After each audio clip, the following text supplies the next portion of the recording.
Hi, welcome to my little corner of YouTube.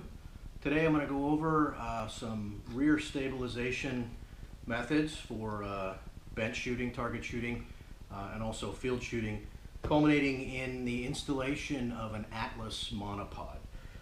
This is a Ruger 1022 rifle. It's just a little 22 I've had for probably 35 years. Since this is YouTube, let's go ahead and make sure we're clear. Action is open, there's no magazine. I can see the chamber, and I also like to put my finger in there and feel an empty chamber. This is a cold weapon. This is my Ruger 1022 that I've set up in a target configuration. As you can see, I put, like many do, a Harris ultralight bipod up front. Provides me with a nice, solid front support. It's also got the adjustable cant or the swivel feature, but it's got some resistance. It's a nice, solid front support, but I've found in sighting this in, particularly 50 and 100 yards, shooting for groups, that although I've got a nice rock solid point up front, that the rear is actually the weak link. Once you get socked into the rifle, you get it nice and tight in your shoulder, and every breath, every movement of the elbow, you get a little, brass or gravel under there, and you really see the movement. Although this is solid, it's actually just a pivot point.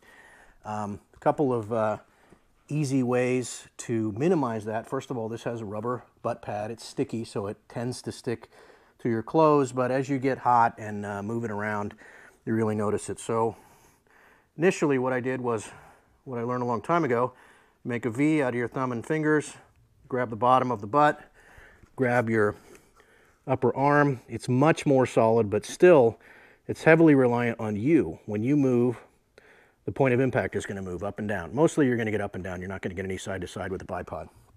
So first thing I tried, took an old pair of Levi's, went to Home Depot, got some playground sand, made a small sandbag. Since the stock is tapered, you can move it forward or back, you can squeeze it, you can do various things. It's pretty solid. It's actually very acceptable, but it's not exactly cool looking. So other guys will make a fist under here that's still susceptible to moving and things. So what I went ahead and got was an Atlas monopod. That is a bipod is two up front, monopod is one in the rear. It attaches to this rear sling swivel. In this video, I'm going to install it.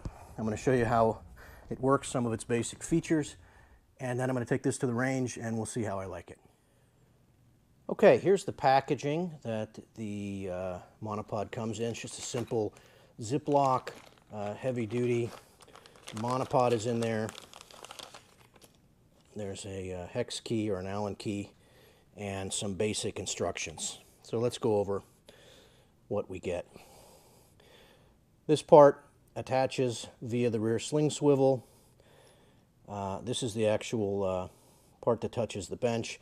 There's a button here, or a detent, so for course movement or course adjustment, you push that button in and out. For fine adjustment, you can spin it.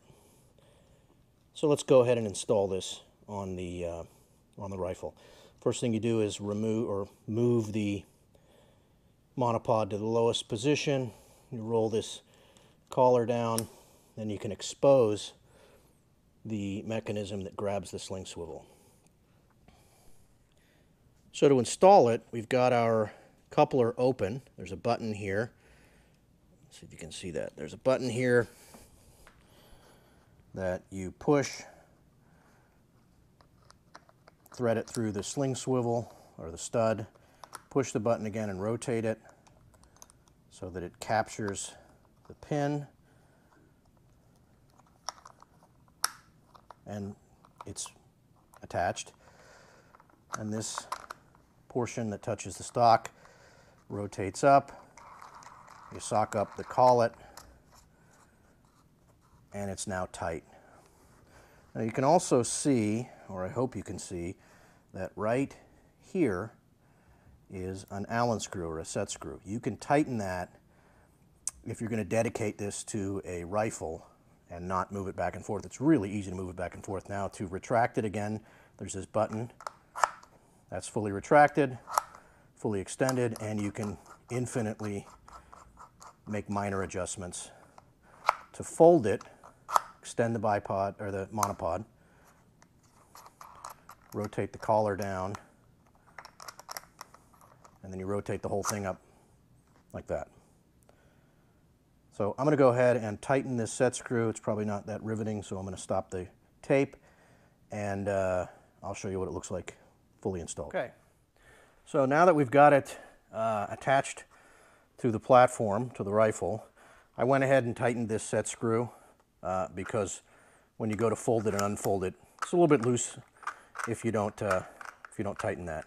Some of the longer models have two of these collars, one for the bottom and one that stays up against this. But for my purposes, this is what I needed. So here's the bipod. So here's the monopod fully retracted. This is the shortest model that they make. Here's the monopod fully retracted and fully extended. That's actually given me a slight muzzle down. So between my minimum and my maximum is level. So this should do for any bench or shooting purposes. This should be exactly what I need. One thing I've seen others do is a little bit quicker deployment than dialing it in, is you take the collar all the way down, you leave this part so that it can swivel, you make a fist around it. It's actually much more stable than just your fist under there. You can rotate it, rotate your knuckles. Now again, if you're on a concrete bench and you're shooting something more significant than a .22 rifle, you're probably going to get some knuckle drag across the concrete, but that's the way it works. I hope you enjoyed this video. Please subscribe and give me a thumbs up, and I'll be back with more information later.